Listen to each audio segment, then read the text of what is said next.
gallery. Is he in our fantasy baseball league? He's not. I added you last night when I was drunk. Um, What'd you do? I just added you to the chat, but no one's talked yet. Oh, really? I want my I, I was gonna say I haven't seen anything, but I guess it does. Just like welcome me in, and I'll fucking talk my shit. I'll be like, you guys all suck. Well, I was on a high last night with Nick Nick Kurt, Kurtz. dude. Ad, ad of the year. Like Yeah. people are like, "Who's the rookie of the year?" And I'm just like, If he had started in April, he might be the MVP of the entire league." Like, I I saw, I think in like the past month, he has 11 home runs and 25 extra base hits. And the whole season so far, Mookie Betts has 11 home runs and 25 extra base hits. We yeah, got this guy for free. we almost dropped him. Yeah. Almost dropped him. And the best part I is, I went back to the chat and I'm happy we didn't. I talked you out of it. I was trying to get Tyone off instead. was I going to or you? You. Yeah, You're like, no, do we I drop this guy? And I gotta go, I don't know yet. not Let's look yet. at Tyone. No, I mean, and also my brother Nick, I convinced him to add him too. I was like, "Hey, ever heard this kid? He's like going to be rookie of the year," and he added him like in May, and Yeah. that's why Nick last night is keeping track of him because he does fantasy baseball as well. We But I tied can't. we What? tied the total base record, 4 home runs. I mean, I'm looking up right here.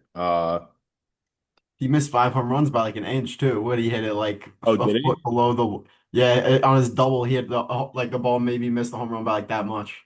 Yeah. So he went 6 for 6, 4 home runs, 6 runs, 8 RBIs. Am I saying that? Kurtz? Kurtz, yeah, Nick Kurtz. Hertz became the first rookie in MLB history with 4 home runs in a single game in the 15-3 win over the Astros. He went 6 for 6 and added a double, 8 RBIs, and 6 runs scored. Like, no, he's a monster. Yeah, And the fact that the A's, what is happening with the A's? Because the A's, we have several A's on our team, and they're the best good. fantasy team in the league. Um, I mean, even Butler, Butler's cooled off a little bit, but he's still good. he's cooled off, but 240, 14 home runs, 41 RBI, 17 stolen bases. Like, I Yeah, don't solid know, push. The A's got something cooking. I don't even know where they play. Sacramento. Sacramento.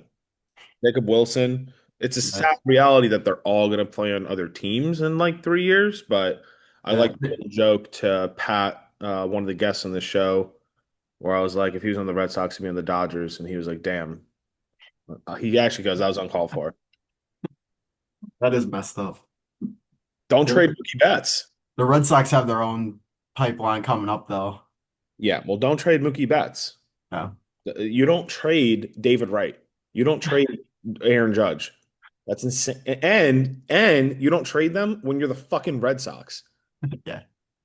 All Well, right, the Juan Soto got traded three times, what, twice? that's not fair. The Nationals offered him 400 million Yeah, he dollars, didn't want it. He didn't want to and sign. and he declined that. The Yeah, Nationals did everything that they could. Uh, Juan Soto deserves every amount of money that he got, but the reality is the Mets overpaid. Like, yeah, I agree. no way.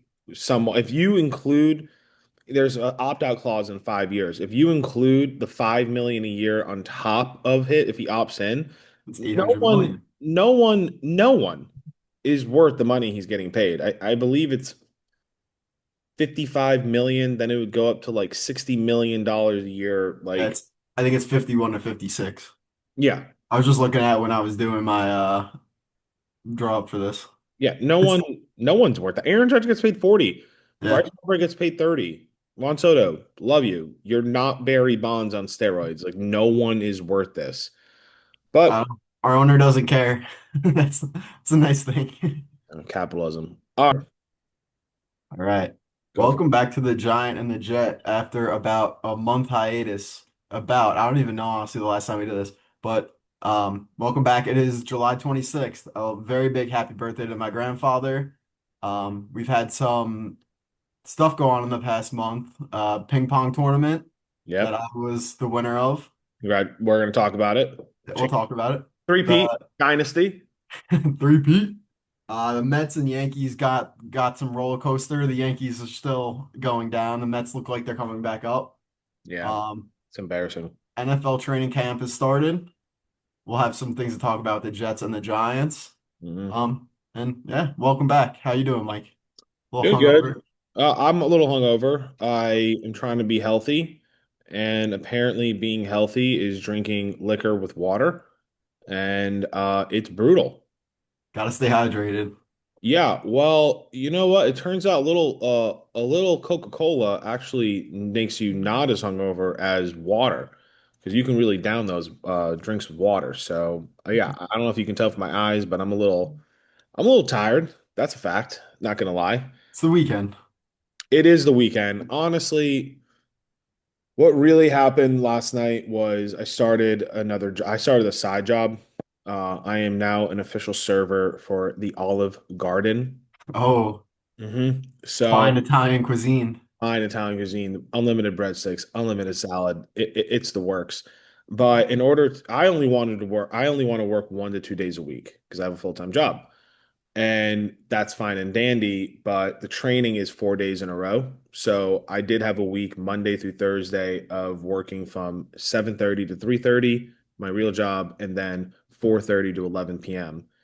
Monday, Tuesday, Wednesday, Thursday. That's So brutal. it was brutal. By Thursday night, the manager, who's super nice, but just was like, it looks like Michael's checked out with like a grin, like a passive aggressive thing. And I just was like, yeah, I'm tired. I was like, yeah, I'm tired. I worked like I'm 15 pulling, hours a day. I'm literally working when I get home for that hour, I have to walk my dog. Like I'm basically working from 7:30 to 11 p.m. 4 days in a row. I am tired. Yeah, I'm tired. Yeah. I don't care what you're saying right now, and I can barely keep my eyes open. I'll be the So first to admit it. I'm tired. yeah. So last night I can edit whatever out. We got ping pong, Jets, random, and then um little report cards because we missed mid-year. But first, I want to dive into the ping pong tournament because you are the three-peat champion once again. Um, how'd it go? Thoughts on the ping pong tournament? I think, at least personally, about it went about as well as it could have. Won 6 out of 7 games in the actual tournament, and I'm pretty sure when we played in your basement, I hadn't lost. So Yeah, it's a nice dominant weekend. But I don't know. One of my favorite weekends of the year. Get to spend some time in the lake, some time with the friends, the Leone family, who is yeah, always gracious in having me. Um, Loved it. Besides, like my there's a couple scary moments. Like I think when we that table first came in, I was not used to it at all because it's a little lower. yeah. One of It the was low. sides has like a little tilt to it. I think Casey lost because of that table. Yeah. There are I certain players who can adapt, and there are certain players who just want everything the same. And that table came in. Casey came up to me with his eyes were like wide, and he was like, "There's a different table." I was just like, "Yeah, like it's a, whatever. it's This a isn't." legit table though. Like I think it's Yeah, better than it is better. yeah. My table that goes on a picnic table, like it's a real table. Yeah. Um, but there are some players like who just I don't know. They want like last year. I think he lost. You didn't beat him last year because of the paddle, but I think last year you beat him the way you beat him because you took his paddle, which was your paddle. So like he just I don't know. Casey's one of those guys. He needs everything perfect, and I think you're the opposite. Where you're like, okay, the table's lower. Still a table. Got it. Okay, let's move forward. Yeah. We did like the rally in the beginning. I like kept hitting off the end. I'm like, what the hell? And then I saw it was a little tilted, but you play one game on it and you're fine. Like that's I don't know.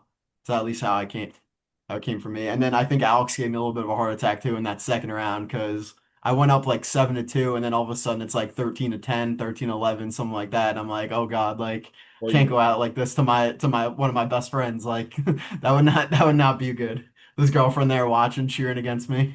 were you nervous? Who? I mean, there's a bunch of questions I have, but who were you most nervous playing? You played first round, whatever, but you had Alex, EJ, and then Bobby Borton. I mean, Alex probably just because it was that one game. Like, I think if we had a best of 3 series, I probably wouldn't have been as nervous going up 1-0. But just that one game, it's like, oh shit, you can't really make too many errors, just keep the ball on the table. But he plays the same way. So it's like, Yeah. No, just got to start hitting it to the sides and just make him go back and forth. And then after that first loss to Bobby Borton, I was like, you know what? Like me and him probably played like 10 games in the basement, and I'd beat him, but it was like close every time. And I noticed I did that little toss, and then you put the little side spin on. He couldn't return it. I Yeah. didn't do that in the first game, and then the last two games, I'm like, I'm just gonna do that literally every serve and just let the chips fall where they may. And that was kind of how I came out with the win in that last one. Bill Smith said that. Bill, we were like, "What's the secret of the ping pong tournament?" And he was like, "If you find someone's weakness, it's about the discipline of hitting it." He's like Patrick with his backhand. He's like, "You don't hit his backhand 80% of the time. You don't hit his backhand 90% of the time. Literally every single serve goes to this motherfucker's backhand." And it sounds like you did that with Bobby Borton. We're like, "Oh, he can't hit this." Well, then every single shot I'm going to do this and I'm going to win 21-11. Like it's over. Great. I found it. He has a weakness. It's done. Um, He's good though. And he said he really didn't train much either. So like if he gets a little he told motivated, me he told me he was him and his sister told me he was training for a while. oh really? Yeah. Afterwards, he's like, yeah, I really haven't practiced much. Like this was kind of No. like I was kind of raw going into this, whatever. No, he fucking took off. He planned his vacation and took 2 days PTO for this in January. He was like, "When's the ping pong tournament?" And I was like, "I don't even have a date yet, but I think it's going to be this weekend." He's like, "All right, I'll take that weekend off." Um, no, I mean, no, he literally tells me he's one of those guys, and I'm actually happy for him. I'm happy he made the finals. He's one of those guys where just the first 2 years he played, it was just overwhelming for him. Like he was just too nervous in the first round. Yeah, He also in the first round played you and then Rob, yeah, that's tough like, too. which is One game to hard. 21 against good players is not fun. Like, Oh, it's like that's a battle. You and Rob, like so that this year's first round matchup, I think Tyler, he probably won that. He probably won that first game. It was good to go, and then he played Pat. And I mean, just to who quick talk about who did he play in the second round? He played Tyler, and then like Casey would have he played was him. supposed to play Casey, but Casey lost to that guy. Not to insult Ed, but it was probably an easier path because he didn't have to face Casey. Because then Casey had that first, he was a second loss to a 15 seed. So he had an easier route. He still beat Pat, which isn't a question, but I do want to bring that game up. That might have been the best game. Nick Yeah, Nick Leone, Pat Leone, little shout out. That might have been the best game of the entire tournament. I thought I so I saw that. I saw you had Nick and Pat as the best game, and I honestly think it was Bobby Pat Oh, I because do. I do. What every single what's up?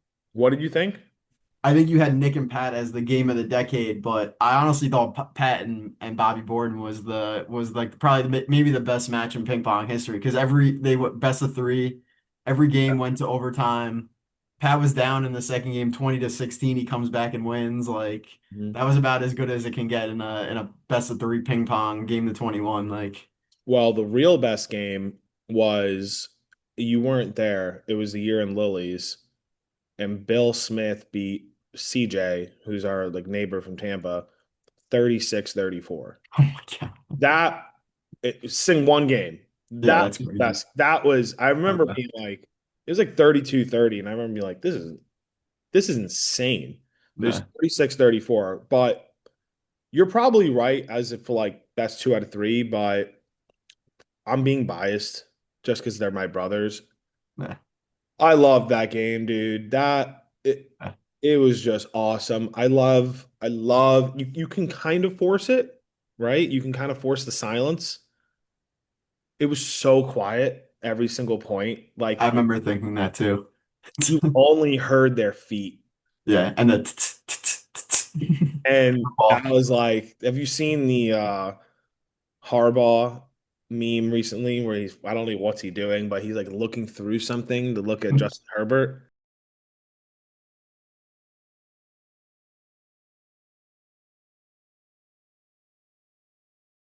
No, You haven't seen that? no, I haven't seen. I'll look it up. Yeah, look up the just John Harbaugh meme. He's watching Justin Herbert throw passes, and I don't know why he's doing it, but that's how I was watching Nick and Pat play ping pong. Um, I don't know. I can't find it. You have to send it to me after. Is basically for some reason he's like breaking through something like two doors and he's watching Justin Herbert throw passes and he's like this. He's He's like obsessed with he's Justin. he's in awe of him, but it's like his quarterback. So it's a good meme because it would basically be like if you were awing over your wife. Like it's not like something you don't have. You're the head coach. You can just Yeah. walk into the facility, but it's hilarious. Um something else with that matchup that I just thought was funny was there was a long time in that town where it was unheard of for Nick or Pat not to win. So it was for the town, I think the people, it was kind of like Nick and Pat are playing. Whoa. Because yeah, there was a 6 year span, no one else won but Nick and Pat. Yeah. That's a long time. You know what I mean? Like you're having your run now, but for 6 years it was Nick, Pat, Nick. That's loud. Let me put this on. I feel like me winning kind of ruins it for the town because nobody cares about me or anything. Not like there's like who the fuck is this guy that's nice at ping pong? No, I think it's the opposite. I think it's the opposite. So I'll get right into my next point. So you are becoming a legend in this town. I'm not just gaslighting you. You are becoming a legend. So I'm going to go through a couple of the comments. I wrote this in the outline. So one random dude goes, "This guy's an alien." He turned and goes, "This guy's a fucking alien." Because I don't know if you know this about yourself, but you literally showed no emotion when you're playing. Matter of fact, I made you break only once. Do you remember what I said? I was actually trying to hope Bobby Barton won a game, and I screamed, "The Jets suck." Very quickly, it was like a millisecond. You went like you smiled and went straight back to focus. So yeah, you showed no emotion. Hot Alex said if he didn't play you, he was going to win the entire tournament. Nick said that he only lost to Patrick because he was saving himself for you, literally. And EJ said that he said, "Please, can I not play Bobby until the finals?" So I All think right. this is a I like dynasties. I don't like the current NBA model where we're having a new winner every year. I like dynasties. I'm David Stern. You're becoming a little bit of a legend in the town. I think it's a good thing. Yeah. I think people are afraid of me, honestly. They don't want to see me on that ping pong table. I This think is they're crazy. I think they're afraid of you too. And I was texting Bill Smith about it, and he goes, "Bobby won again." And I go, "Yeah." I go, I'm not gonna look at my phone, but I'm paraphrasing. I go, "They're afraid of him." Like mentally, it's fascinating because it's like they play like we're gonna do so well, we're so confident, but then they play Bobby Barr and it's over. It's like, I lost. And the only one who wasn't really like that was Nick, but Nick, Yeah. but Nick didn't get to play you. Nick was I like, I'm gonna beat this fucking guy, and but he lost to Pat.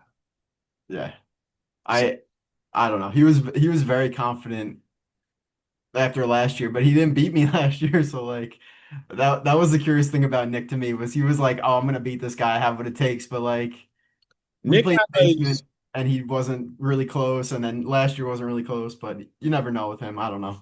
He could just Nick turn has up. a different confidence, and I think if he was here, I'd still say this. Nick has a different confidence. He lost all that weight. No. Like he lost 80 pounds. So he's just like what I lost 21-18 in a game versus Bobby Barr when I weighed X. Well, now I weigh Y. I can beat him. Now, does that correlate? Whatever. That's I'm not going to respond, but that's why he's so confident. Like he's just confident right now. All right, good for Uh, him. yeah. He was dripping sweat. Leone's listen. It's just a sweaty family. Leone's we're Italian. We're Sicilian. Leone's sweat. Um, thoughts. I shared it briefly. Then we'll move on to the Jets. On my potential two table system, 24 players.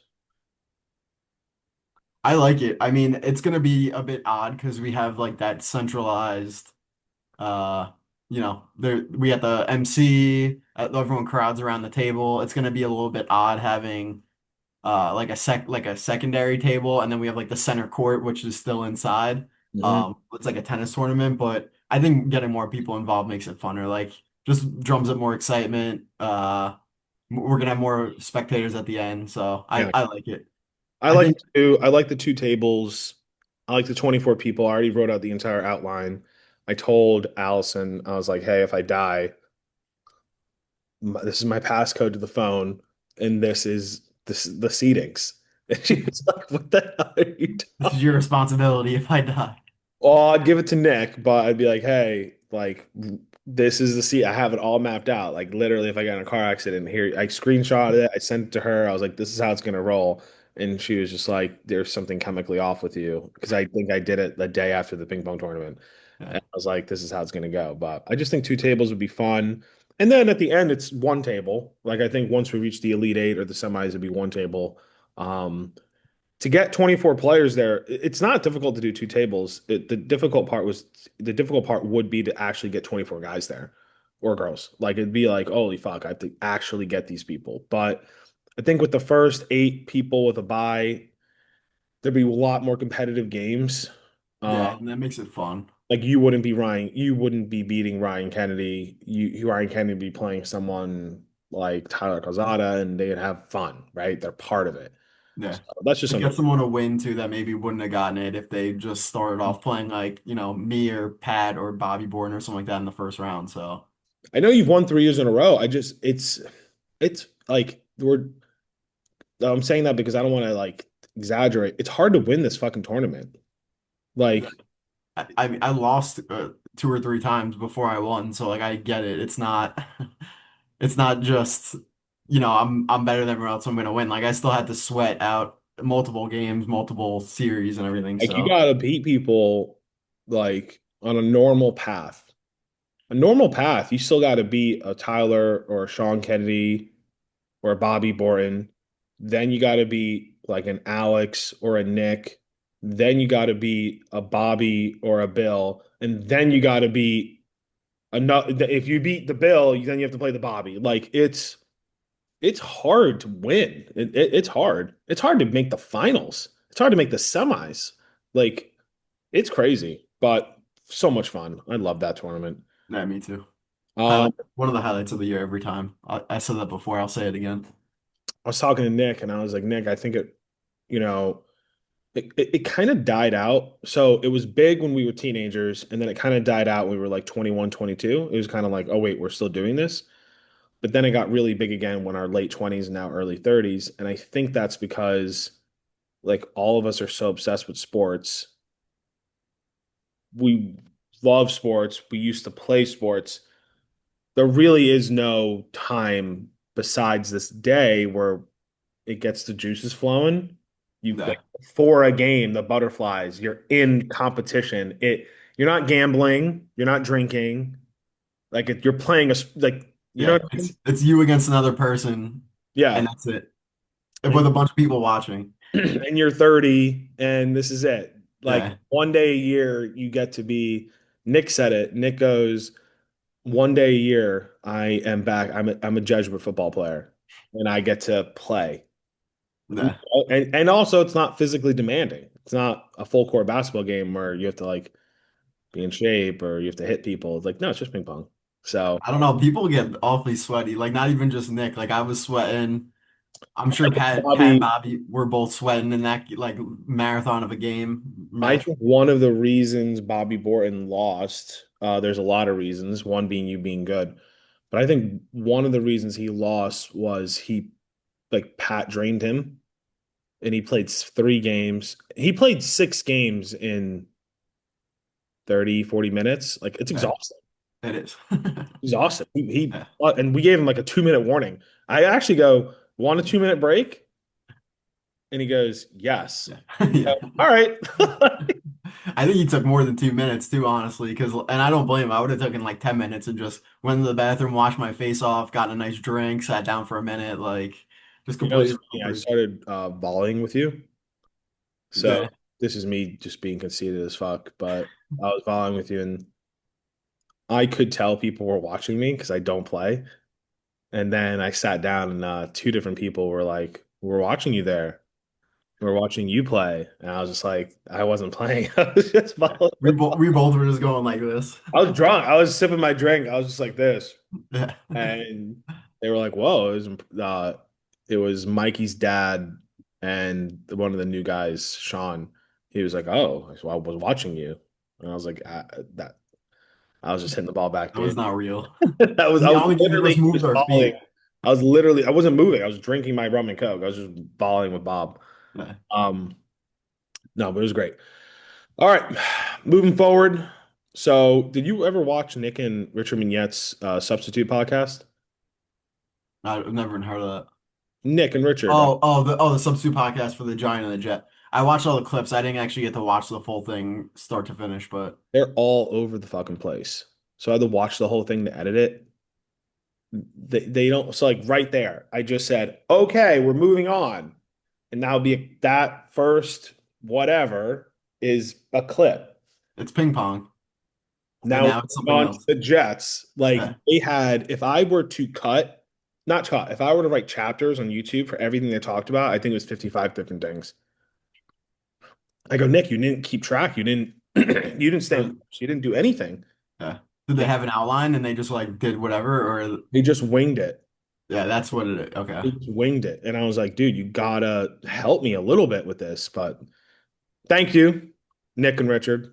Yeah, Thank you. that was good. All the clips on Instagram were It's good. fun. I was engaged. When Richard was like, he owns him and he owns him, and then they own him with the Mets, Phillies, and Bulls. And I was just like, that was the first thing I clipped because I was like, that's hilarious. Like He's that. right though. That's how it's been for the past like 5 years. Like Mets beat the Phillies, Phillies beat the Braves, Braves beat the Mets. Like just in a Well, constant loop. if you're talking about the NFL, like the Giants beat Washington, Eagles beat the Cowboys, Cowboys beat the Giants. And Yeah. usually, Washington doesn't really beat the Eagles. That was the only problem, at least lately.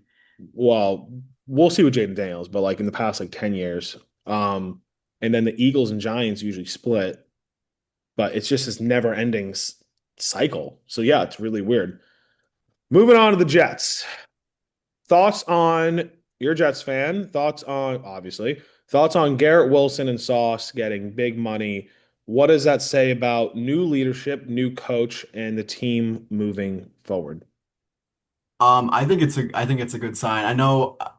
So right after it happened, I think we sent in the group chat like, hey, Garrett Wilson got signed, and then I think it was exactly the next day, Sauce got signed, and your dad was like, what the hell did they deserve? What the hell did they deserve to get that? And I can see where he's coming from, but like, I don't know, they're kind of cornerstones to our franchise. You really can't let them walk out of the door. I think that they kind of did what they had to do. It's good that the new general manager, new coach recognized it and got him right in there. Um, they got fair market value. The salary cap of the NFL goes up literally every single year by what, like 5 to 10%. So their contracts look like bargains. I loved it. I thought it was exactly what they needed to do. I thought it was Lion-esque, where the Lions were like, hey, St. Brown and Penei Sewell, you're our leaders. We Yeah. want you to buy into what we're talking about. Nothing helps people buy in more than money. Yeah. Like, like I remember one time I was in negotiations with my boss, not to talk about too much with my personal life, but he was like, "What are you looking for? Is it just the money?" And I go, "Yeah." Like, yeah, yes. Yeah. Whoa, hey, you got me. Yeah. Like Walter White, you got me. Like, yeah, like so nothing helps buy. Hey, we want you to buy into Jets culture and we want you to buy in the city. We don't want you to be thinking about other things or talking about other things. Here's $130 million. Okay. The highest paid wide receiver, highest paid cornerback in the league, I think, annually. It's fine. Highest I know. corner, but I think it's like the sixth highest wide receiver. Okay, which is honestly fair because he's not. No offense to Garrett Wilson, he's not as good as Justin Jefferson, Jamar Chase, whatever. But he's put up 1,000-yard seasons with Zach Wilson twice. and then a corpse of Aaron Rodgers last year. Like that's about as much as you can ask for out of a guy with that quarterback play. And then Sauce had a down year last year, but the 2 years before that, he was first team All Pro. So like, I just you got to think it's keep those guys all around. I just think it's all about buying in and just being leaders on the team. There's really no other way to do that besides money. Yeah, There's like categories. There's besides that, there's like one or two athletes in my life where they're such leaders, they're so established, they take pay cuts. And then yeah, that's like weird. That's Tom Brady and Tim Duncan. I yeah. remember 2013, Kobe Bryant was getting paid like 25 million a year because at the time that was the max, and Tim Duncan was getting paid 10.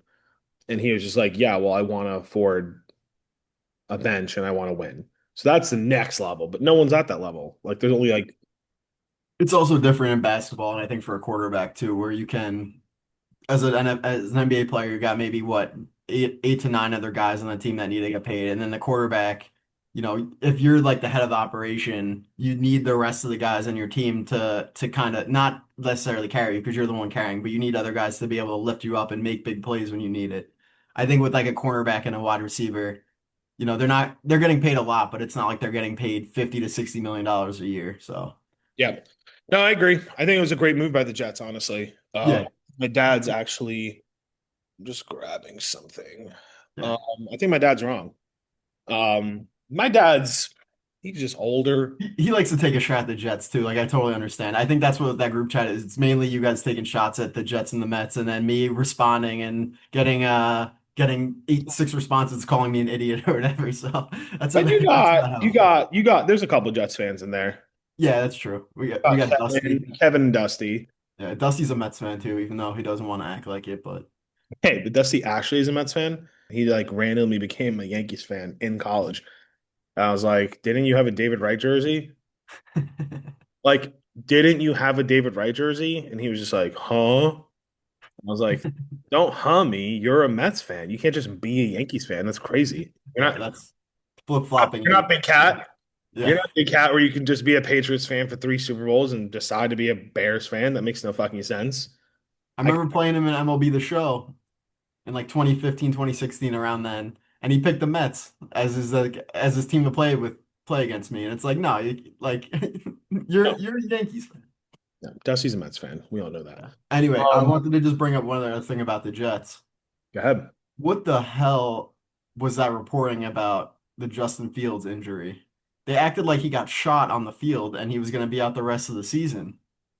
He dislocated a toe that wasn't even his big toe, and they acted like he was gonna, miss the whole season. I thought that was crazy, and I think the Like Jets have Carvajal? honestly, yeah, but it's training camp. Like, what they want him to walk across the field with a dislocated toe? Like you cart him over to the fucking injury tent, and he's fine. Like, I don't know. I think the Jets offseason has been almost too quiet, and the national media can't stand that. The New York media can't stand that. So the second they were like, "Oh, Justin Fields is getting carted off," every single reporter is gonna report he got carted off without knowing what happened. So I feel I like don't the Jets,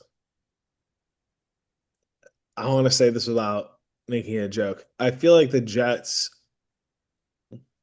the NFL's laughing stock. Is that where you're going? Because it's uh, fair. Like the the past Jets, 15. the media likes when the Jets make mistakes. Yeah, they did. Yeah, that's exactly what I'm saying. And they were waiting for something to happen because it's been such a bad, like, we're not bad off season. It's been a quiet off season. We really haven't done. We don't have Aaron Rodgers anymore. We don't have Salah and whatever Douglas Yeah. doing whatever the hell they do. So, Who's your OC for Rodgers? uh, Alex, but no, Nathaniel Hackett. Nail Hackett, who just got another job. I I know wish as a I defensive. wish I could I wish I could be a CEO for a company and lose money 8 straight years and Yeah, just keep getting hired as CEOs for companies. That's basically what he's doing. yeah, Hey, what's your job? Your job's to sell ice cream. I go out on a July day in the Jersey Shore. It's 107 degrees. How many ice creams did you sell? Zero. Okay, here's a $2 million contract. It's like they just keep hiring this guy. It's insane. yeah.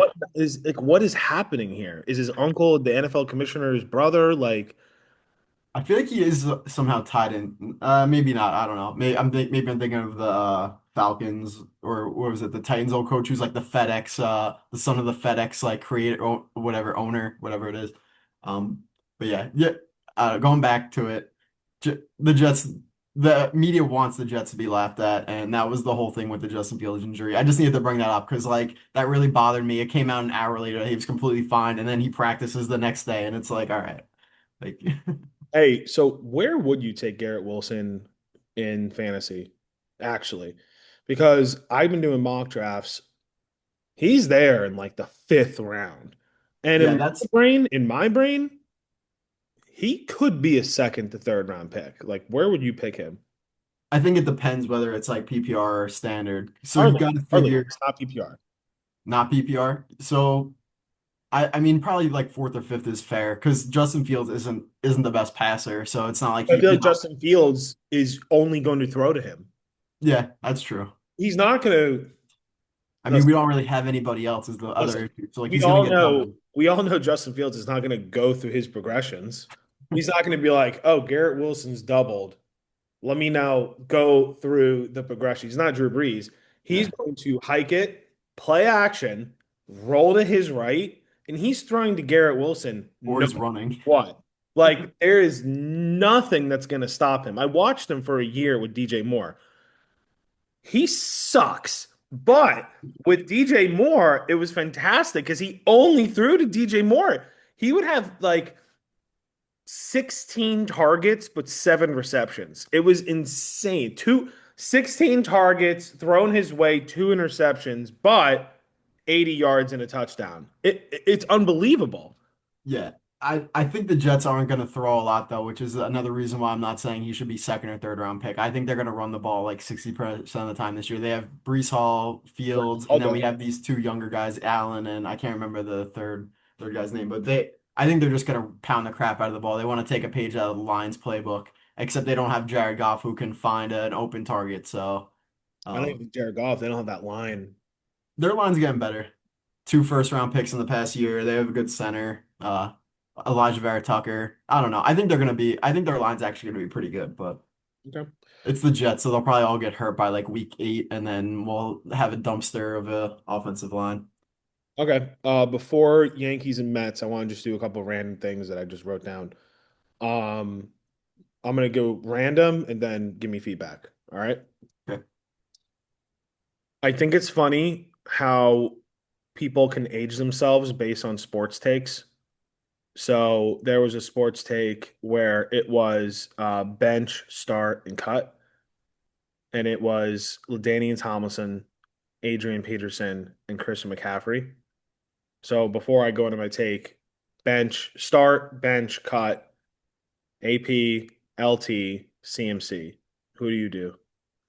I think I'm starting AP, benching LT, and I'm cutting Christian McCaffrey, as crazy as that is to say, because Christian McCaffrey's great, but Okay. Adrian Peterson's like probably the best running back I've seen in my life. Okay. Um, So you know what you just said? You just said you're 30 because yeah. because Kevin, who's in our league, is 23. He had start CMC, bench AP. AP, and cut LT. And who had a riot over that was Hot Alex. Hot Alex is a Denver Broncos fan. Yeah. So Hot Alex watched LaDainian Tomlinson his entire childhood and was like, if you think you're cutting LaDainian Tomlinson, and it's an old person comment, you must have not watched him. You must not know. Like you just don't know. You didn't. Oh, so it's like it almost be like, oh, so you didn't watch LT. And Kevin was honest, and Kevin goes, I didn't. And Kevin goes, he's better than Christian McCaffrey. Like it's like it was such a weird conversation that was happening. And I was just watching it and I was like, oh, it's so funny. Alex is 30 and Kevin is 22, 23. And how that shows is how they're talking about sports. And that Yeah. happens with my dad. I'll be like, oh, like, man, he's as good as Lawrence Taylor. He's like, oh, so you didn't watch Lawrence Taylor. Yeah. So you It's didn't, oh, you don't know. I feel like it's similar with LeBron and MJ too. I mean, I didn't get to watch MJ. You probably didn't either because it happened so long ago. But I feel like that's the common thing with people probably 30 and younger is LeBron's better than MJ, but you've never seen Yeah. MJ play because like by the time he was actually we were conscious and able to watch, he was a wizard, 40 years old, whatever. I didn't watch the NBA at all until like 2008. So I don't know what was going on. I would say for me, a modern day NBA take would be like, oh, Shane Gilgeous-Alexander is better than Kobe Bryant. Yeah. I wouldn't even argue. I'd just go, so you didn't watch Kobe Bryant. Like, oh, so you don't know who Kobe Bryant is. Like that's lunacy. Like that's Mama mentality. you don't even know what that is. You didn't watch the highlights, you didn't watch the games, you didn't watch the '09 run. Got it. You're 19 years old. Like, so yeah, no, I'm just one of the random things is that you age yourself. Everyone sitting around SGA now is in foul trouble.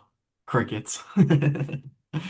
My other random one was one of my coaches, I won't name the team, but one of my coaches is having a difficult time because the seniors aren't being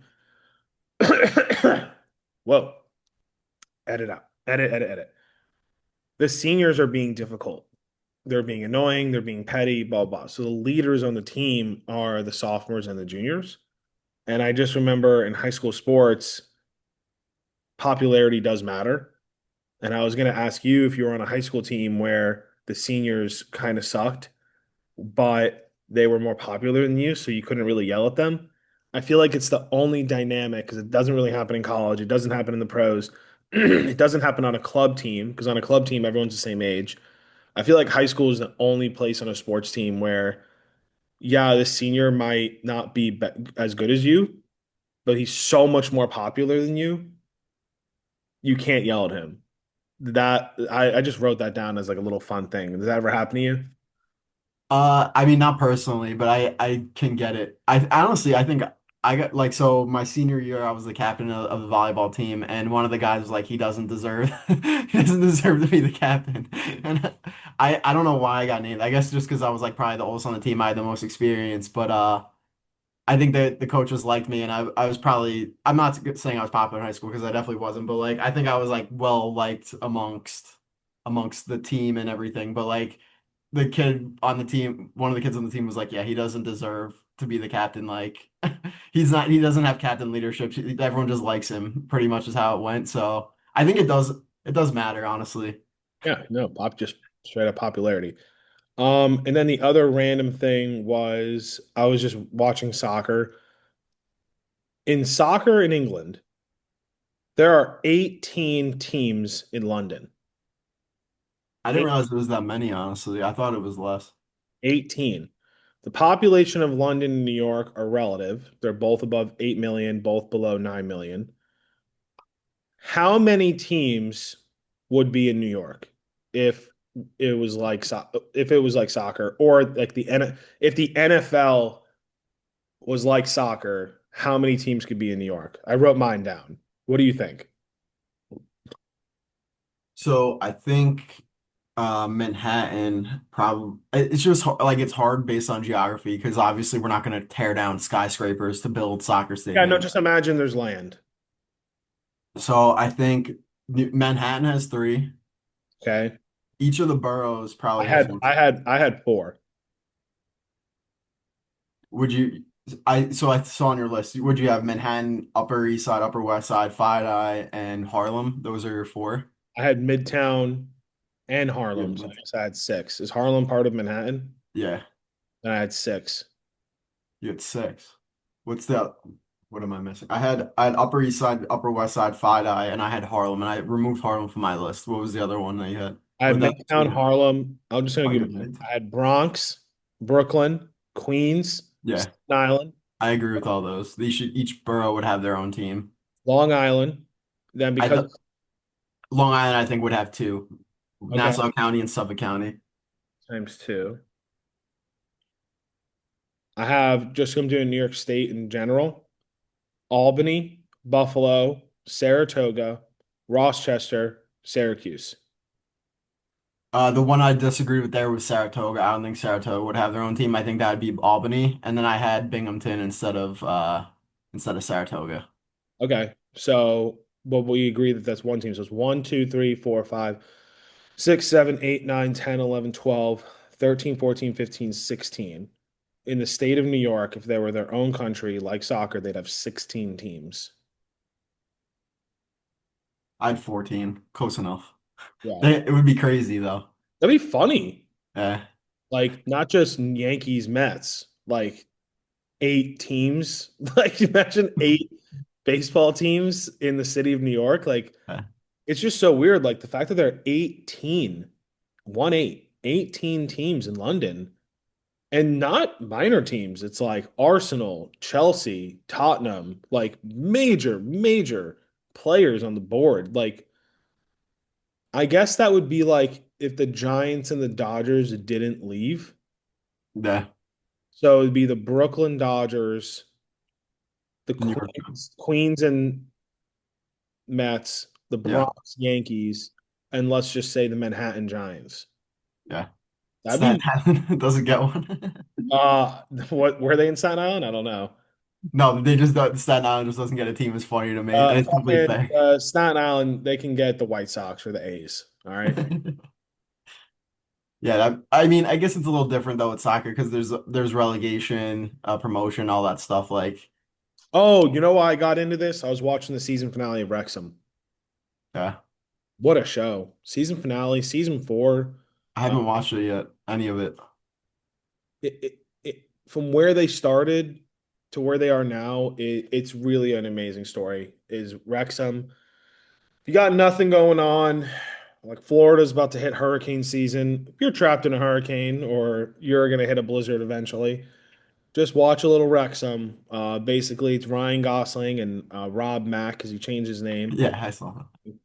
They buy this soccer team and it is like the worst fucking soccer team in the world. And if you know soccer, it's regulation. And basically, they just got regulated 3 years in a row.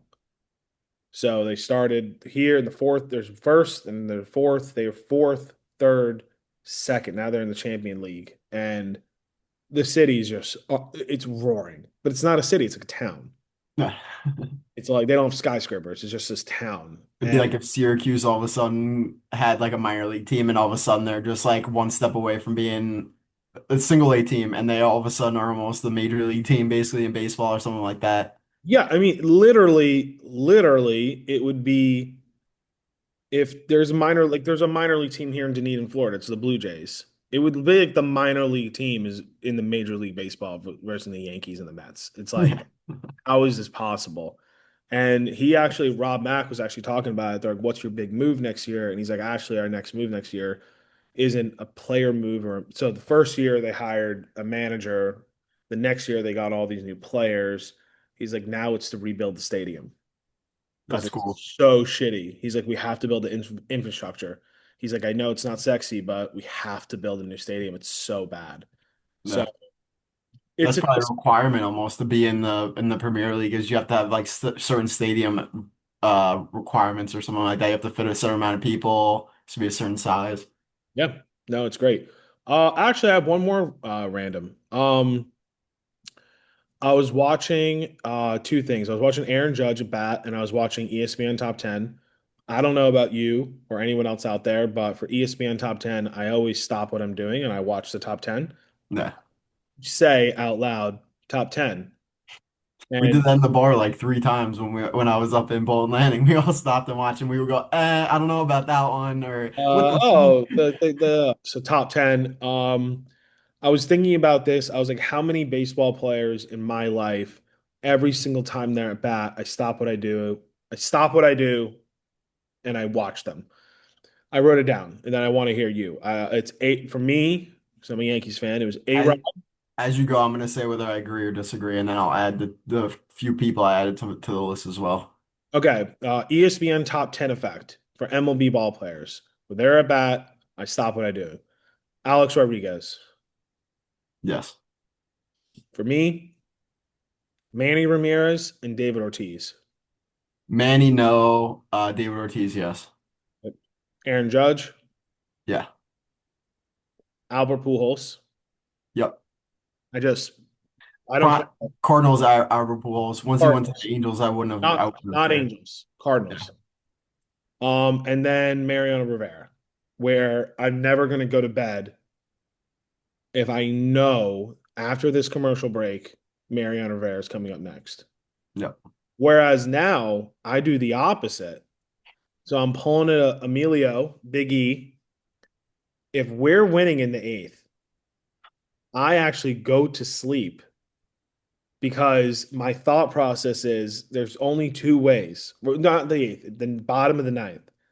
We're going to win, or we're gonna blow as this save. And Yeah. I don't want to be up all night upset. Yeah. I So like I that. actually turn the people are like sometimes they're like, you're not a real fan. No, I'm so much of a fan, I That can't losing will hurt you. I can't sleep. Yeah. So bottom of the ninth, we're winning 5-3. You see that Devin Williams start to try out of the bullpen. And It's just I'll wake up at 4 in the morning and I'll go like this. And I'll see win or loss. And if it's win, I go, if it's loss, I go, so Mariano Rivera, I miss him. So you disagree on one. Do you have any players yourself?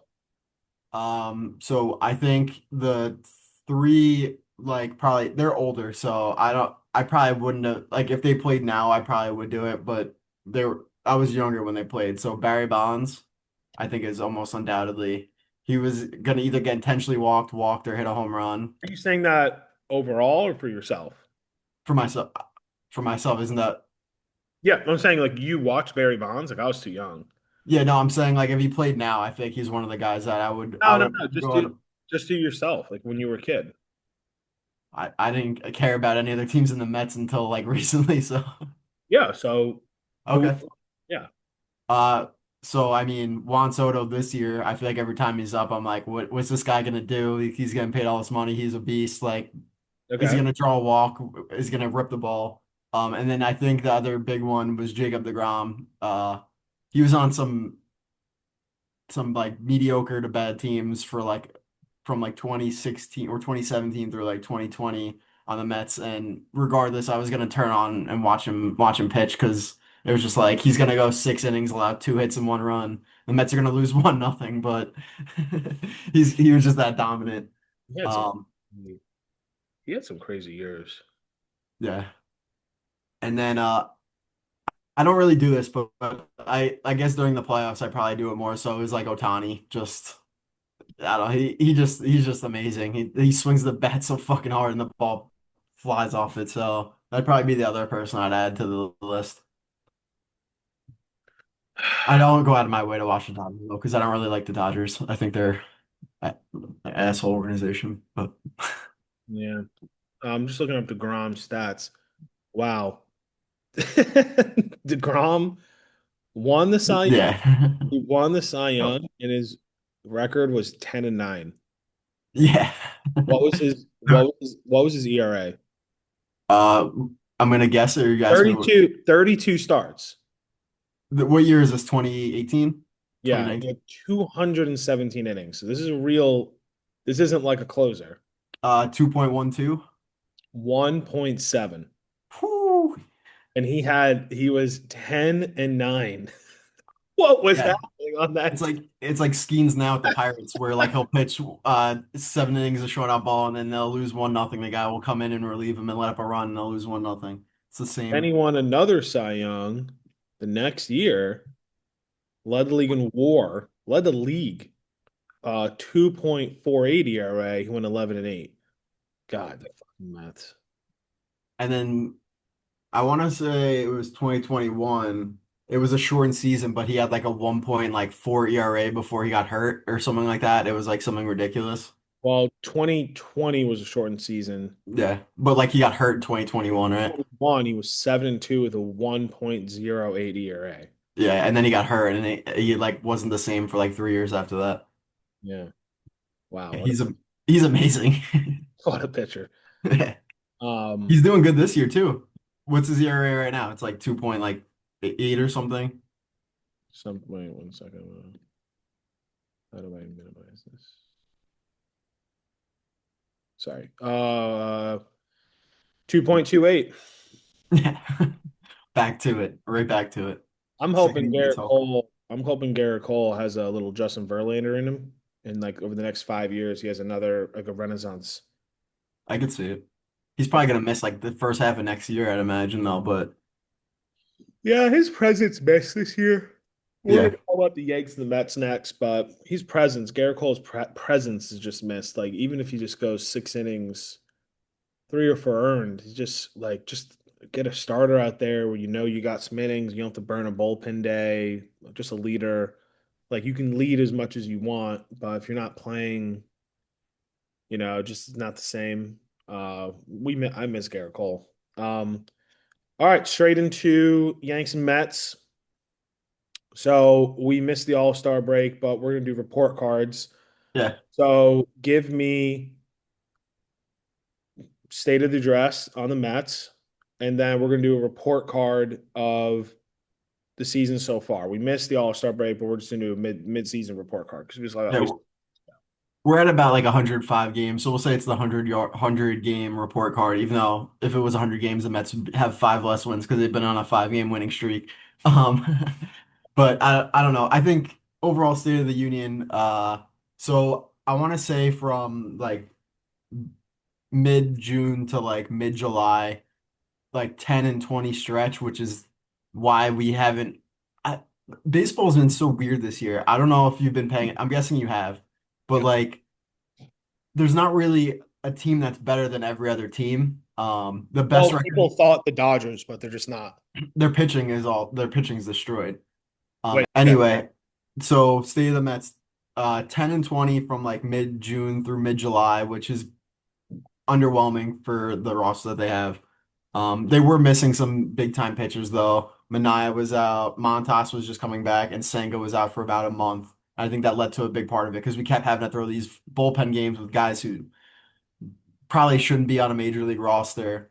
But as I was saying, like there's not really one team in baseball that's better than every other team. And like for a couple weeks, there was like every team had like a certain amount of wins. So it'd be like 60, 59, 58, 57. And the best team in baseball kept flipping. It was like the Tigers, the Brewers had it, the Cubs had it, the Mets had it, the Phillies had it, the Yankees had it. So I think it's just kind of like just a weird season. The parity is hitting at all-time highs despite the pay gap. But I don't know, I've been enjoying watching the Mets five in a row.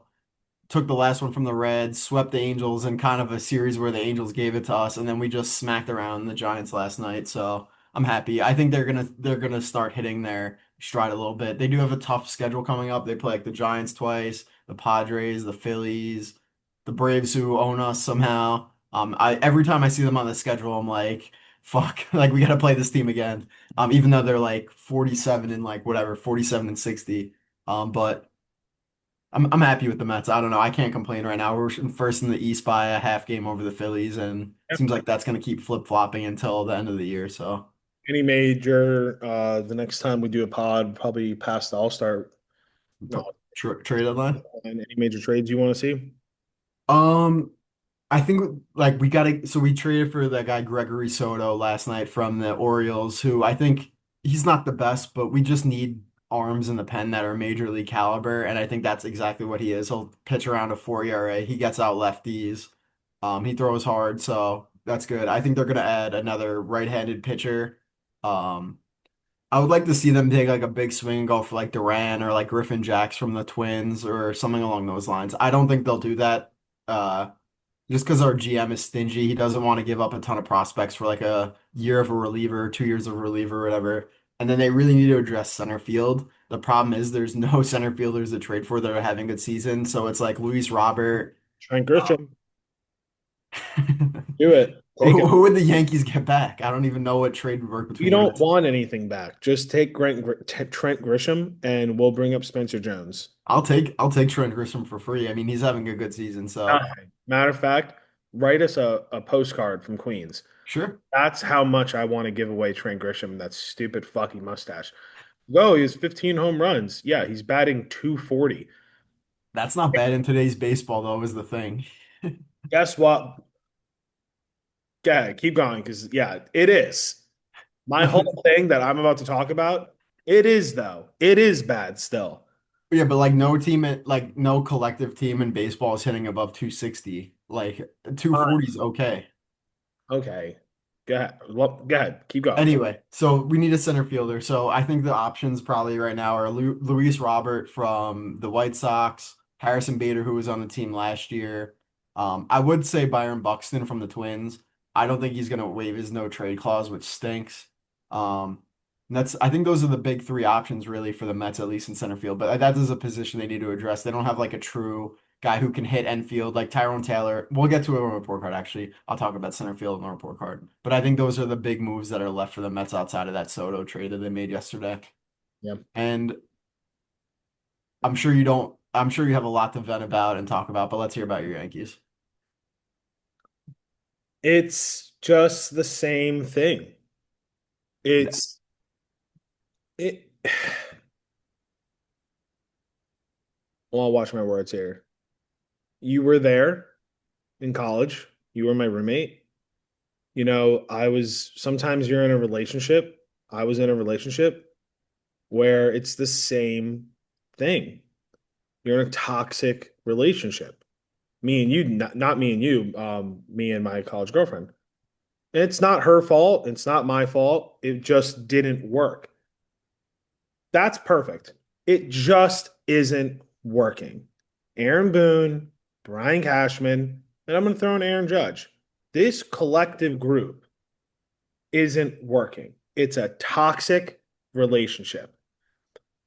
Here's what they cannot do. And I'm not being biased and I'm not being harsh. This is what they cannot do.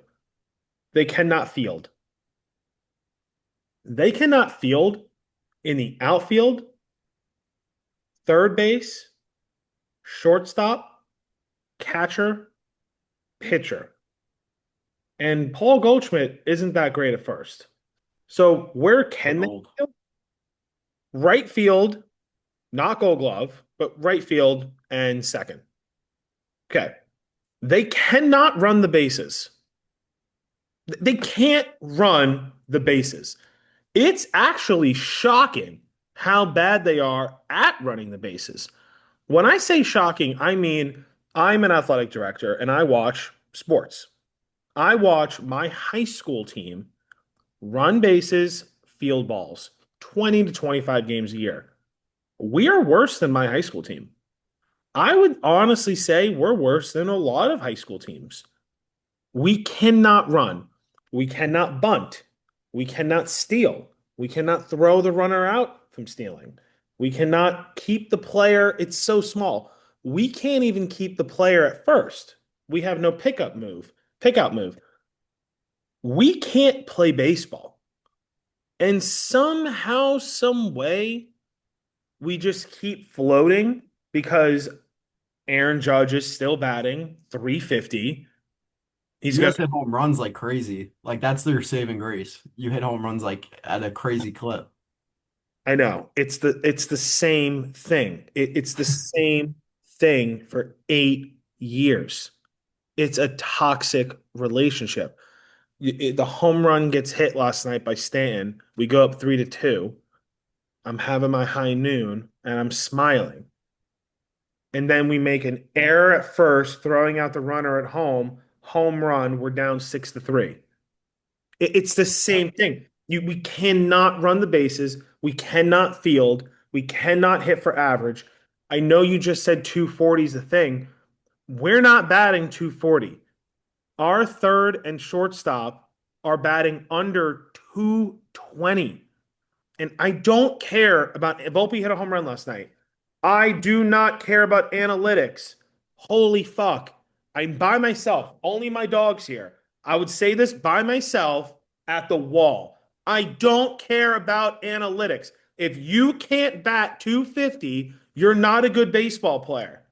Oh, well, his launch angle and his exit velocity and da da. I don't care. You have to bat 250. If you can't field or bat 250, you aren't a major league ball player. Volpe is batting 217. That's not a major league ball player. We can't turn double plays. They How fucked up with they fucked up with Volpe though. They they give him too much of a leash. Like they have to be like, all right, you're gonna sit tonight. You're gonna go down to the minors for a couple weeks. We don't They have another shortstop. yeah. He What about plays every day. yeah? And that's the other like yeah. We've I was saying this when I was up there. Like they had the chance at Machado. They had the chance at Seager, Trey Timmy Turner. Turner. It goes on and on. Even Lindor, they Guys could have are tried to trade for. it was madness. It was, and it's the same thing we're doing right now. We're all in. Brian Cashman said that we're all in, but we can't trade Spencer Jones. It's like, listen, if we're all in, trade the prospect. We can't. The Yankees are in this voodoo world where I just watched The Princess and the Frog. Shout out, good movie. We're in this voodoo world where we can't bring up our prospects, but they're too valuable to trade. And the reason we can't bring up our prospect, it's like literally I'm hungover. See my eyes? I'm becoming sober. We can't bring up our prospects because we're overpaying certain people. So we can't put people in the DH role. We can't give them bats because we're paying Stanton $30 million a year. We can't. Cody Bellinger's too good of a ball player. He is good. I'm not going to shit on Cody Bellinger. No, he is good. I There can't. are just certain people we just can't because we're paying. It's all about contracts.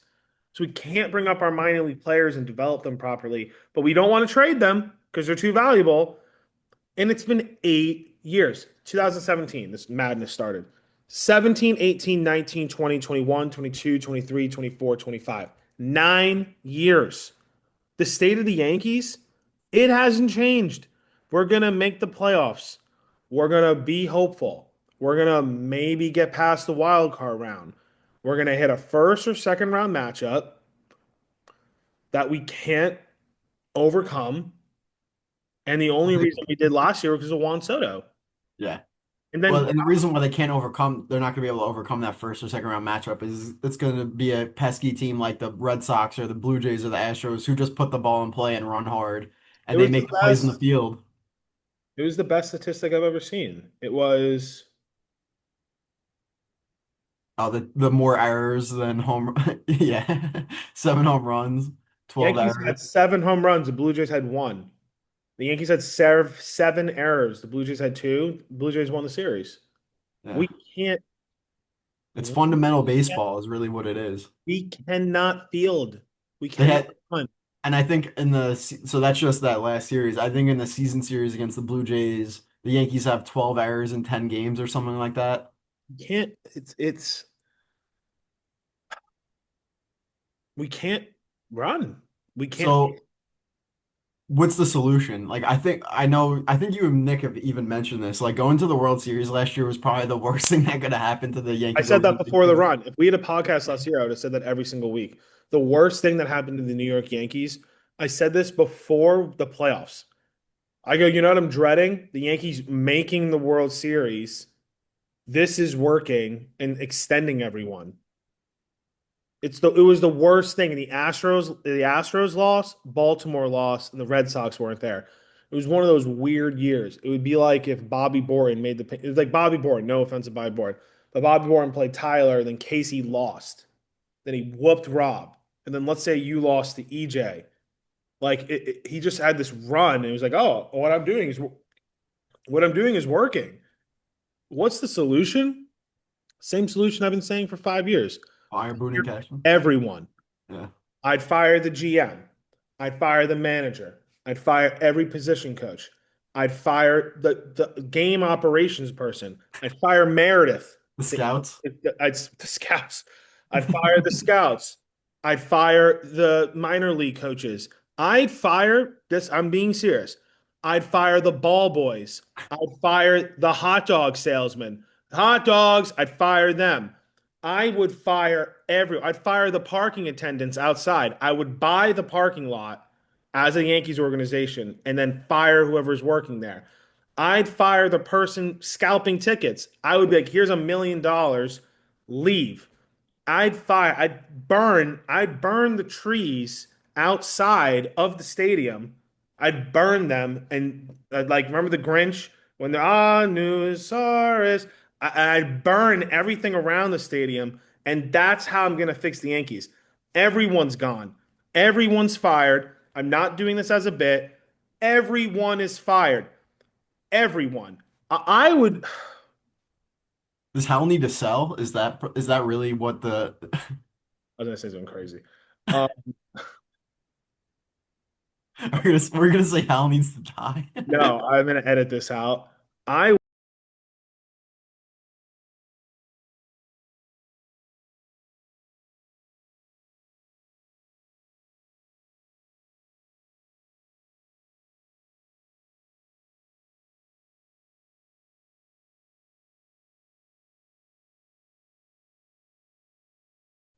will obviously edit that one out, but that's Yeah, how please. serious I'm being. I'm being dead serious.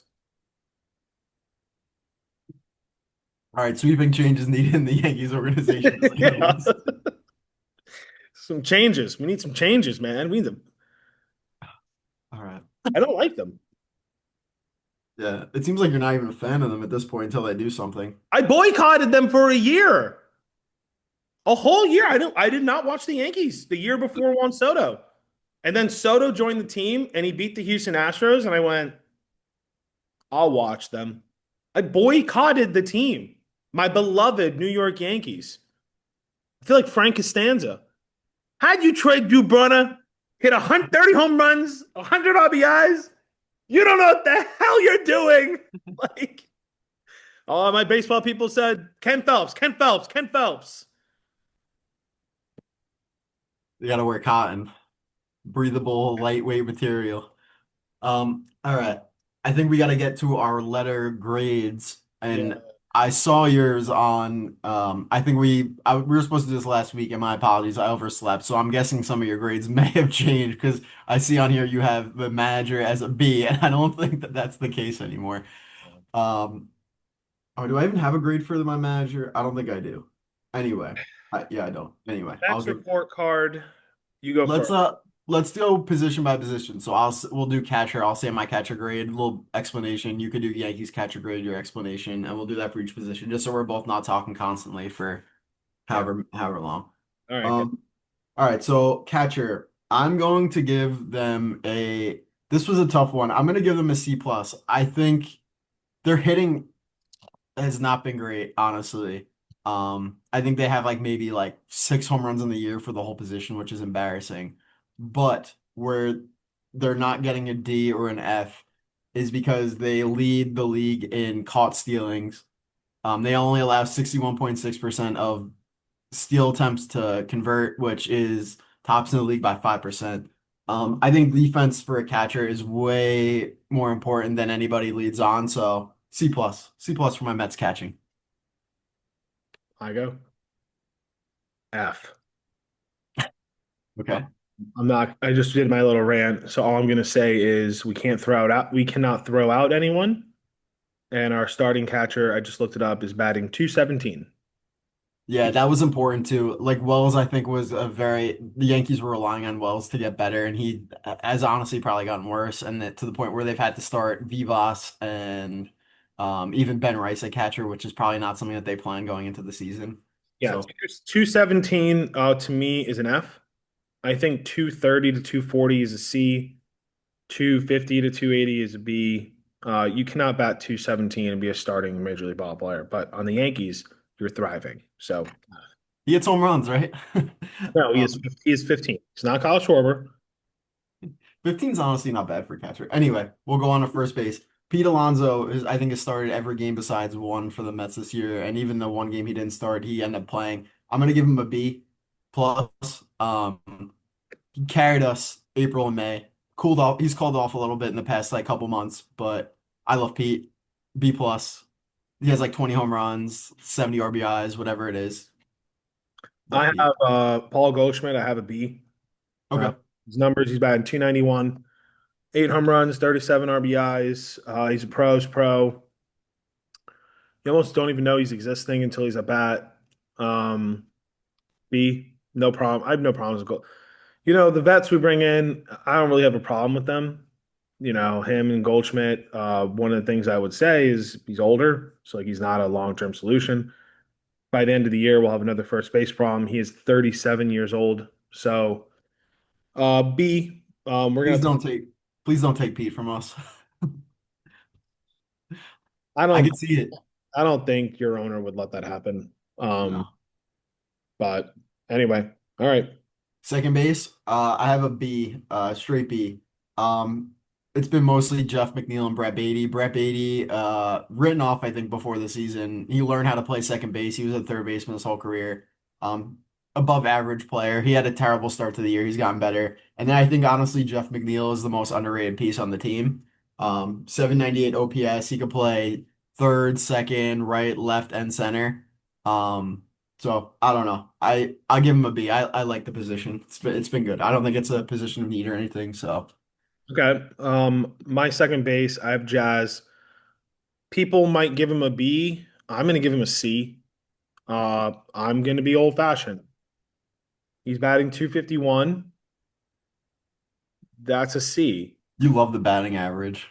We got to look into other stats, Mike. We need OBP. We need OPS. We need hitters with batting average with RISP. Anyway, Uh, I have his statistics right here. His on base percentage is 344. okay. Slugging 507. What's the OPS? Like 830? 846. That's pretty damn good for a second baseman. I don't care. Okay. He doesn't get on base. Uh, I know what wins World Series. And what wins World Series is not to put salt in a wound is the 2015 Royals. Get on base, hit the ball, put it in play, make other teams make mistakes, Yeah, be aggressive. Yeah. run the bases well. I'm not talking like a 2025 scout. I'm talking as if I want to win the World Series. He's a C. Okay. He in a playoff series, Jazz is going to go 2 for 25 with a home run, and that's not good. No. No. That's not actually positive. So Yeah, that's bad. I think he's a C. He's batting Okay. 251. His power's not off the roof, off the charts. He's a C. C is average. C's get degrees. Like he's gonna end up making $100 million in his career. He's gonna go home to his hometown and be a legend. He plays for the New York Yankees. When I watch him play defense, is he Robinson Cano? No. He's He better at second than third, though. I don't know what the hell they were doing putting him at third, but he does like as the game against the Blue Jays where he like caught it and then try to get the guy out and he throws it away. Like, what do you just hold the ball? Like, you don't have to be flashy every play. next. Short, shortstop. I'm gonna give Francisco Lindor an A minus.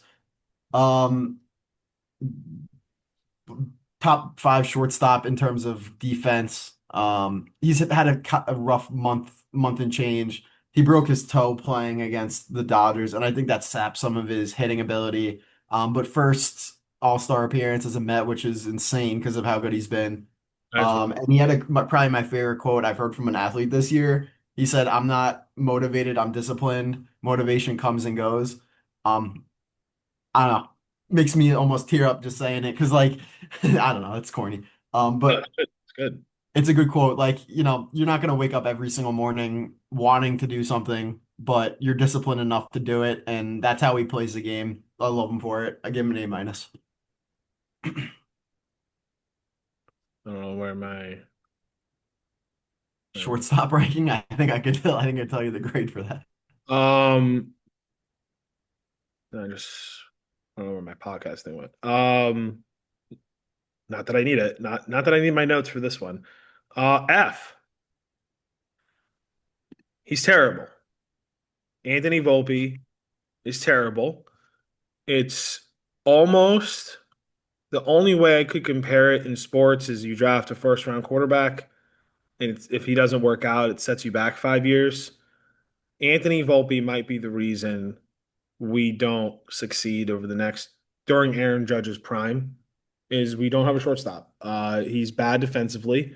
Everyone tells me otherwise, but I don't give a shit. He cannot turn a double play. He doesn't have range to his right. He does this bizarre thing recently where he keeps doing 360 spins and throwing the ball. And it would literally be like if me or you were doing 360 spins, he throws them like 5 feet right of the first baseman and it goes into the crowd. There's a net. And the people are when Anthony Volpe goes to his right and I was in the crowd behind first base, I would be concerned for my life. Um, he's terrible. He's batting, yeah, I'm gonna use the batting average. He's batting 214, um, which once again is not a major league ball player. I swear to God, he is a New York Yankee because he's good looking and he was born in the Bronx as a Yankees fan. An Italian. Yeah, if he had the face, I'm gonna edit this out. If he looked like Mikey Smith, he would not be on the New York Yankees. He would not. If Anthony Volpe had Mikey's, this is actually gold. It's a shame I'm gonna edit this out. But if Anthony Volpe had You that, could use someone else. no, if Anthony Volpe had that guy's face, would he be starting? Would he even have made the majors? I don't want to comment on his looks. I don't want to comment on either guy's looks. I don't think it matters. I think they thought he was going to be this generational player and he's just not. And they didn't prepare a backup plan, which is more an indictment on the organization than is Volpe. I honestly feel bad for Volpe as a non-Yankees fan looking in. Because I think they failed him. They rushed him to the big leagues. He wasn't ready for it. What do you have, one minor league season? You know, it's actually crazy. We were supposed to do this last week, and I wrote down his stats from last week. Guess what his average was last week? 222. 149. Oh my God. He actually must be on a fucking heater. Because now Maybe that was over a certain amount of time because there's no way he batted 149. It's up to 222 in a week. That's not possible. there's a podcast, so we have the time.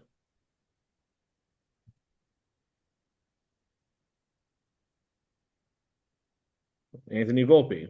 Is trade someone, he's not even available on waivers. Who has him? A Yankees fan. So like about a week ago, he was hitting like 212. Now he's hitting 214. Yeah. I don't know what I wrote down. Maybe over like the month stretch or something like that, he was hitting 149. But like I said, indictment on the organization more than the player, I think at least. They And then Boone has to defend him every time, calling him elite and all this bullshit. Like that's the worst part about it. I've been paying more attention to the Yankees lately because I'm curious. The whole thing just fascinates me. Their whole whatever they have going on fascinates me. Boone cannot talk It's down on his players to the media. He defends them every single time. Don't just say, yo, he's elite. He's gonna figure it out. Say he's not playing well. We realize that. We're gonna do whatever we can to make him better. Don't say he's elite. He'll be fine. Like that's just terrible management.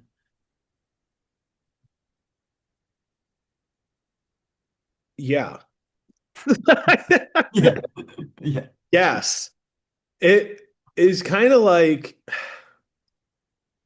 remember when the Jets did that all-out blitz versus the Raiders Yeah. on the game when hit that guy who went to prison, caught that touchdown? Rugs. Ruggs. And imagine if Todd Bowles, after that decision, was like, you know, you're an idiot for thinking that play was dumb. Yeah. And as a fan, we're like this, and the media, we're like, well, they won. They scored a touchdown off the play. Like Anthony Volpe's batting 215. He can't play. He can't defend. He's elite. No, he can't play. Yeah. We're not He- even questioning that. We're actually wondering why you're not at the trade deadline going, like you hear all these rumors about third, you hear all these rumors about relief pitchers. Like we're wondering why you're not questioning shortstop. Like Yankee fans are like, what is happening right now? I don't know, man. I know this is a pod and we're supposed to talk, but my letter grade is an F. And Okay. it's fascinating. Yeah, Aaron Boone does this really weird thing where he just defends to death. And Just hold them accountable. You don't have to bash them. Just hold them accountable. Say that you realize they're not doing good. That's at least how I see it. Anyway, we'll move on because we gotta hurry this up a little bit, I think. Oh. Third base, I'm gonna give the Mets a D. Um, so kind of a tough grade, but going into the season, we had Mark Vientos, who was coming off a 27 home run, 837 OPS season. Um, he's hit 6 home runs with a 633 OPS. He swings hard, he can't make contact, or he swings soft and he hits a weak ground ball. Not very good at third. Brett Beatty is coming and he's been good. He's been kind of a nice surprise that we've needed to hold down third and second. And then we have this guy Mauricio who tore his ACL last year. And he's looked better. The beginning he struck out, I think like 10 times. His like first 10 at bats, he probably struck out 8 times or something like that. He's looked better though. But I do want to say I think Vientos is going to be a piece that needs to be traded in this week. He doesn't have any options left. We can't send him down, and I don't think we're going to hold on to him on a roster spot in crunch time when we need to make space. So I think he might get traded, which could hurt us in the long run. He could break out again, but D for third base. So the stats I was mentioning earlier, the 149, that wasn't Volpe. It's actually, I'm so stupid. It's the third baseman. Um, Peraza. so when I was in the seventh grade, I took a Spanish test. And when I got the test back, there was not a letter grade. It just said 0%. And I remember thinking, huh, I've never seen a 0% on a grade before. Usually it's like 52, 64. Like you're an idiot. You got a 40. I got a 0. Okay. That's our third baseman. Uh these are his numbers from last week. I don't know what they are now. These are his numbers. And you could be like, well, he's splitting time. No, this is I looked it up. He is our most games started third baseman for the New York Yankees. One stolen base, 149 average, 3 home runs, 13 RBIs. What's the OPS? Like 430 or something? 456. Yikes. Yeah. It is remarkable that we're even I mean, we're doing our letter grades. I feel like it's more about the Yankees and the Mets. It's actually remarkable that we're even in contention, considering we have an F and a 0 at catcher, shortstop, and third. Yeah. Gets better later on, but we don't have a third baseman. Well, the, I think this is becoming more of a Yankees talk than Mets talk because I'm mostly positive about the Mets besides a few positions. I don't Uh, mean to take it over. I don't know no, what to say. I'll keep mine short. It's a it's 0. fu- it's fine. I enjoy talking about it because I find it interesting. Honestly, I feel like the Yankees season's been not in a good way either, but it's been a little more interesting than the Mets season because the Mets have just kind of been up and down. The Yankees are like first place by like 6 games and then like not even like gradual, just like directly downward. Um, well, they knew going into the season that this was going to be a problem. They had DJ LeMahieu, who they couldn't rely on. They had to get rid of him. They had Jazz, who's not a third baseman, playing third base, and then they had a few. They had this guy Peraza, I guess, in the minor leagues, who was a shortstop his whole career, and they thought that that was going to work. Um, and now they have to make a trade to get a guy to replace him instead of just signing somebody in the offseason. Bizarre. I don't know. I don't know what type of GMing that is, but it's not good. For the Yankees with a $300 million payroll, you can't go into a season with complete question mark at third base. I don't know how you do that. Yeah. Yeah, yeah, okay. I about summarized that for you as well as I could without being just saying 0%. Oh, go So ahead. no, that was what it was. That's all I had. Um, we'll Okay. go into we'll Go go ahead. into left field. I'm gonna Okay. give Brandon Nimmo, who I think's probably started like 95% of the games there, a B plus. So the Mets season's been kind of weird with they have like a core four, I'd call it almost, not to steal the Yankee stuff, but that's just kind of what it is. They have Pete, Francisco Lindor, Nimmo, and Soto as like their 1 through 4 in the lineup. Beginning of the season, like Lindor and Pete carried them. And then the second half of the season so far, they haven't been great. And then the beginning of the season, Soto and Nimmo were bad, average, and now they're carrying them. So I'm gonna give Brandon Nimmo a B plus. Um, I just like his vibe. He's a good guy. Uh, he's a good player. Can't complain about him. He's slowing down a little bit in the field and on the bases, but B plus. Cody Bellinger, B plus.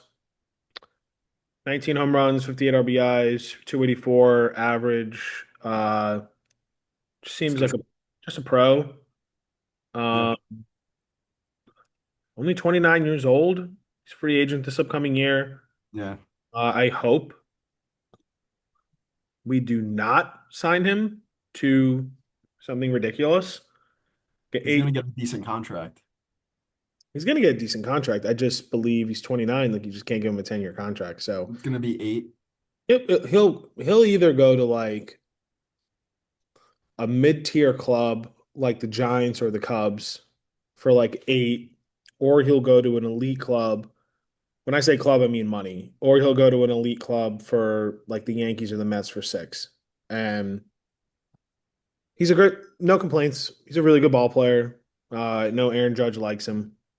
Um, Where do you have Jason Dominguez in your rankings? I'm just curious. the Yankees are just so like that's one of the things with the Yankees where we just have so many different people. Like we don't have a set lineup. We don't have a set fielding. No, Where like the question is, where is Jason Dominguez? Where is Trent Grisham? Where is Spencer Jones? Spencer Jones is batting like 419 in the minors. Why isn't he up? Well, we have too many fielders in the outfield. We have too many outfielders, but no infielders. It's a bizarre organization. The Martian should be playing every day. He's young. He should be yeah. getting reps. Realistically, Trent Grisham should be a bench player. And Martian should be playing every single day in left, and Cody Bellinger should be playing every single day in center. Not Aaron Judge, Aaron Boone kind of manages the team the way I would manage an elementary team, where Everyone gets a shot. everyone plays. You know what I mean? And they deserve it because they're a good person. But I'm being serious. Well, I coached elementary. When you coach an elementary team, I remember one parent was so mad at me because I was like putting in everyone. And I was like, listen, Elementary school, you have to do that. I remember saying like, "Hey, this kid's in the third grade." Yeah. Literally, Yeah. Jared. Jared was in the third grade. I go, "We're gonna give Jared a couple plays here." You have to. Stop, parent. You're insane. Yeah. Aaron Boone kind of manages like that. Like you say, he stands up for Volpe. He puts everyone in. He makes everyone play a little bit a week. It's crazy. That's it. B plus. Okay. Center field, my toughest grade. I'm giving center field a D minus. Um, so Tyrone Taylor has been probably our main guy. Like we've had Jeff McNeil out there a little bit too, but that's a second baseman playing center field, so he doesn't really have the range. But he's just Tyrone Taylor's just not very good. He has like about it. I haven't looked at it recently. It's probably around like a 210 average. Plays good defense. But I don't know. I feel like when you're going for a World Series like the Mets are this year, you really can't run out a center fielder who has a good glove and is a nine hitter who's lucky to make contact. So I'm gonna give them a D minus. And as we've talked about in the team, whatever the team recap in the beginning, definitely a position that I think they're gonna try and trade for over the next few days. Mine's short and sweet. C plus. Whether it's Trent Grisham or Cody moving there, defensively, it's okay. Batting wise, it's okay. I don't give him a B because I think a B is above average. Um, like Cody Bellinger to me is above average. He's someone who's go at the end of the year, he's going to make a lot of money because he's above average. If Cody Bellinger was a free agent at the end of the year and Trent Grisham was a free agent at the end of the year, those contracts would be dramatically different. So that's why it's C plus, no problem, center field. Like we don't need to trade for it. We don't need to do anything. Is it Mike Trout? No, but he's okay. I have no complaints. Well, I do, but it's okay. And this is probably gonna be our best grade for the Yankees coming up. For the Mets, similar to Lindor, I gave right field an A minus. I think the only thing holding it back from being like an A or an A plus is Juan Soto is making $51 million a year. You expect him to be, I mean, he's probably pretty close to an MVP now. He's probably top five in MVP voting, honestly, for the NL. But I think if you would have asked me this probably at the end of May, I would have given him like a C. From June through the end of July, he's been a great player. He went from this depressed, doesn't want to be a Met to Juan Soto that we all expect. He hits home runs, he hits for average, he walks. Something was happening in April. I think it's just an adjustment period. He I don't think doesn't, he was looking back. I don't think he was depressed, but something was happening. yeah. Was No, I agree. weird. He looked bad. Like Yeah. what? Like I think 10 years from now he might come out and be like, "Yeah, it was a rough transition for me, but then I was great." He can't believe the Mets. He can't believe the Mets have fans. That was a crazy comment. Yeah, no, I I think I don't know. I think it was just the cold weather, honestly, that kind of did him in for a little bit. Like they played in like Minnesota at the beginning of the year. New York was a little cold to start the year. But he's looked great in the summer months. I can't complain about him. A minus. A plus, Aaron Judge. Yeah, After all said and done, the Yankees are still going to make the playoffs. The Yankees are still going to be a marketable team. The of course. Yankees evaluation is always going to be the highest, probably maybe the Dallas Cowboys, but I'd say the highest in any American sports team. And one of those reasons is Aaron Judge. You might think if you're a fan since the last 4 to 5 weeks and Aaron Judge is in a slump because he was batting 400 and now he's batting 342. But the reality is he's still batting 300. It's impossible to bat 400. He's batting 342 with an on base. He leads the league. Ready? He leads the league in slugging, on base percentage, OPS, average, walks, RBIs, hits, runs, and is second in home runs. Only to Cal Raleigh. Yeah, which he will probably end up beating. Yeah, He is your Triple Crown MVP, best player I've ever seen. A plus. It's a shame he's on this team. People wouldn't say this, but I would say it's like watching Calvin Johnson on the Lions. that's Uh, a little dramatic. it's not. It's not The really. Lions did make the playoffs. Like We they, just said how much of a clown this GM is. yeah. Fine, fine. Not well. No, they did make the playoffs, and you know what? It's like Josh Allen, honestly. Yes, that's a better comparison. He's Josh Allen, and he's just being wasted. I don't know. He's 30. He's 33. He doesn't have a lot more years of this left. So A plus, we're wasting him. I feel bad for him. I feel it's as bad as I could feel for someone who makes 300, $400 million.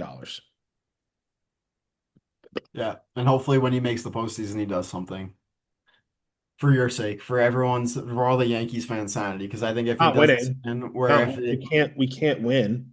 he could carry the Yankees to a World Series though himself. I mean, I guess come playoffs, if he does get hot, they're just gonna walk him. Like they'll probably walk with the bases loaded. They'd probably walk him rather than pitch him and give up a grand slam if he gets hot in the playoffs. Um, All right. but he could handedly carry you if they pitch to him. We'll move on. DH, I have the Mets as a C minus. Um, we signed Winker. We re-signed Winker in the offseason to be a DH. I think he's played like 30 games. He keeps getting hurt. Honestly, since the universal DH has come to the National League, it's been universal. We can't figure it out, and I don't know why. No matter who we put there, they just underperform. They get hurt. It's been repeated. It's every single year. It's the same thing. So I have him at a C. You expect a guy that can only hit to hit, and they just are average or below average, or they're hurt. So Mine's B minus. Stanton. He's in about 240, but he's in a rockets and balls. Hit a home run last night. He's solid. no, When I was a kid, DH used to be an off day for someone. Like you had Hideki Matsui, A-Rod, Gary Sheffield, Jason Giambi.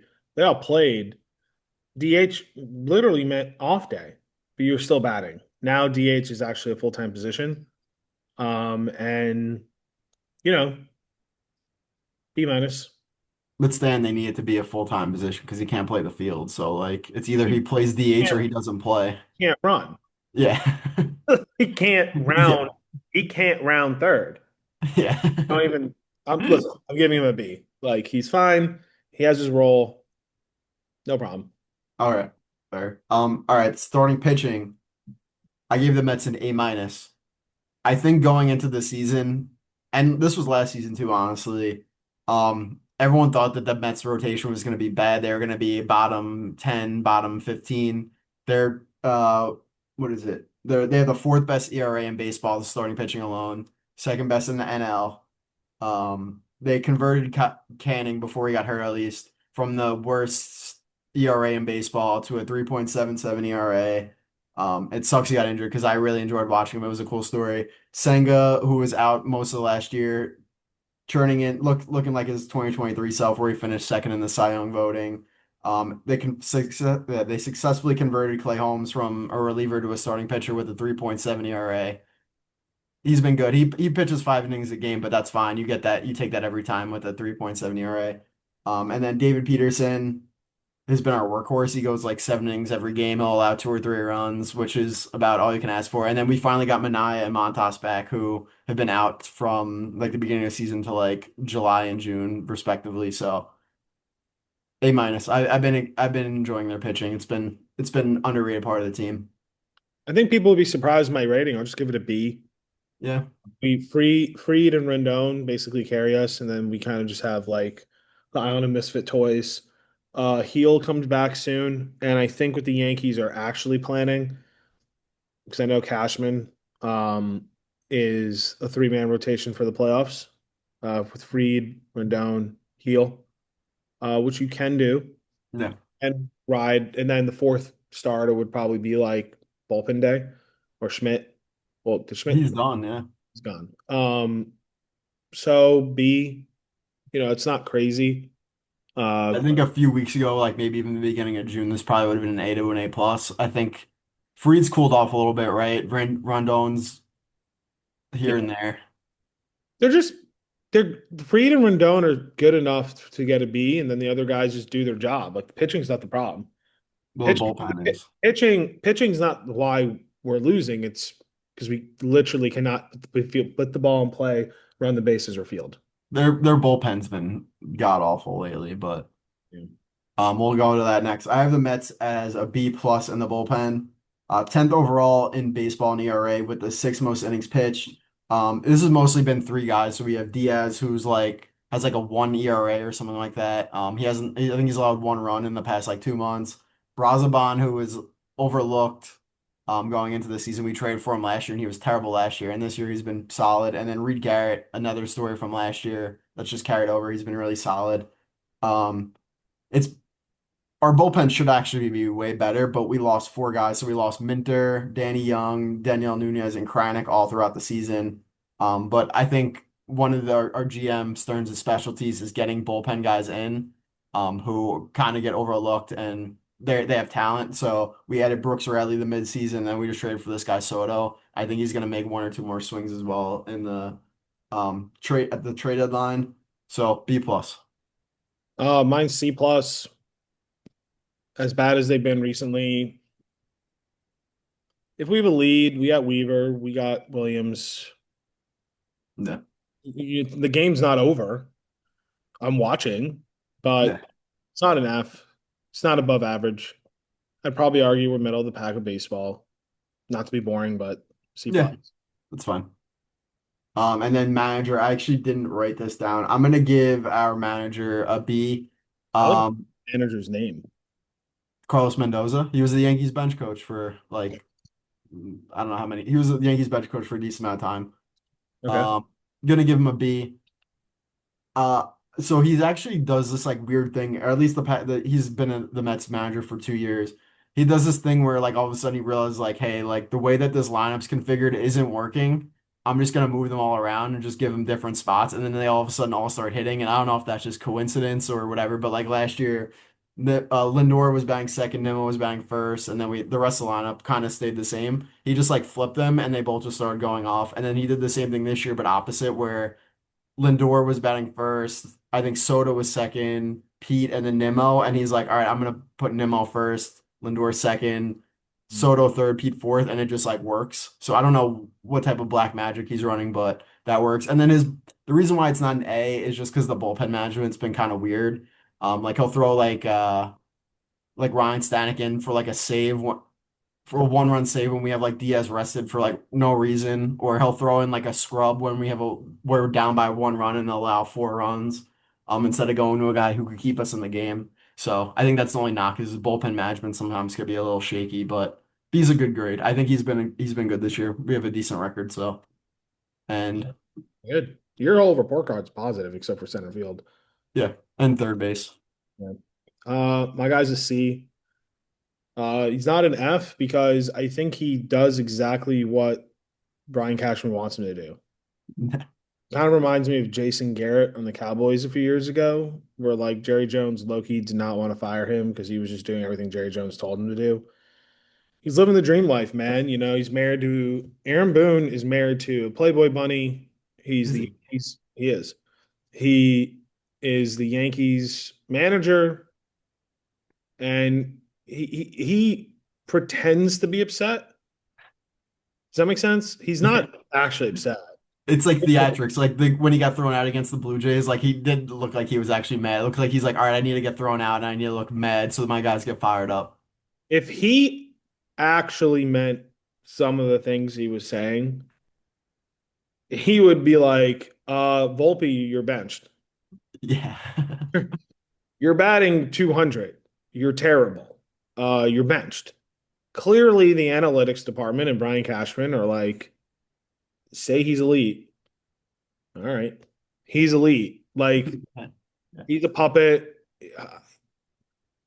He had no manager experience before this. He was on Sunday Night Baseball, and before that, he hit one home run. Yeah. So he wasn't even a good baseball player. So he wasn't a good baseball player. He had no coaching experience,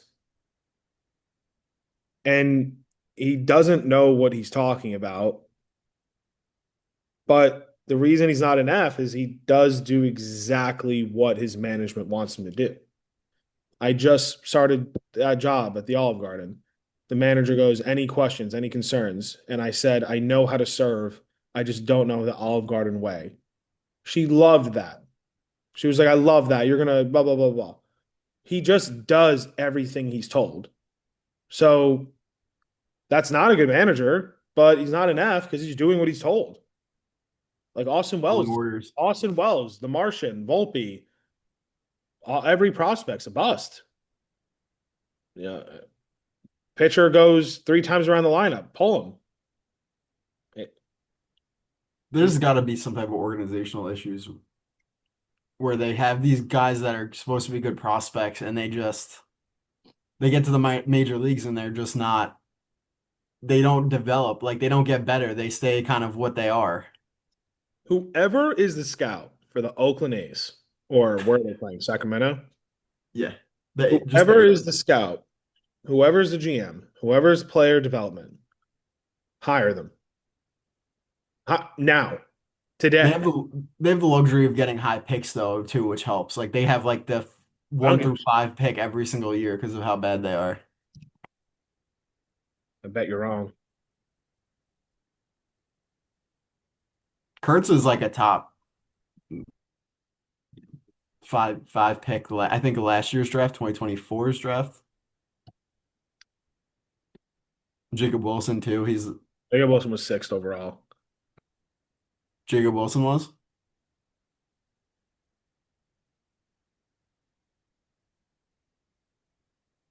Sixth overall. Kurtz or Jacob Wilson. Wilson. So was Kurtz.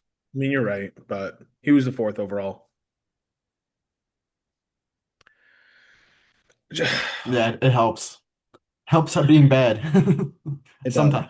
Sometimes, but then when you can't spend to supplement the team, it hurts. Like the Reds should probably be a playoff team, but they don't spend money. Like if they spend $50 million on pitching or the couple extra positions, they'd be great. Looking up the Reds payroll. What is it like 80 million or something? 90 million. Um,